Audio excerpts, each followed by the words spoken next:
de la République islamique d'Iran afin de participer à la cérémonie d'investiture du nouveau président, son Excellence le docteur Massoud Pezeshkian.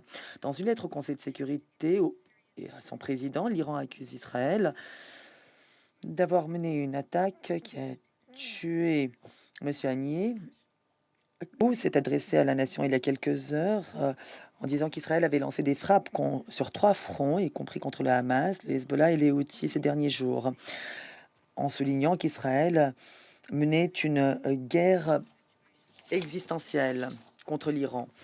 La frappe d'aujourd'hui à Téhéran s'inscrit dans une série d'évolutions que l'on peut qualifier d'escalade dans la région. Si la violence continue sans faiblir à Gaza après des mois d'efforts diplomatiques sans relâche, la situation le long de la ligne bleue et au Liban est de plus en plus inquiétante. Depuis mon dernier exposé le 22 juillet, cette trajectoire négative s'est poursuivie. Dans un incident tragique le 27 juin, 12 enfants ont été tués et des dizaines d'autres blessés dans une frappe contre un match de foot dans le village russe de Majd al-Shams, dans le Golan, occupé par Israël.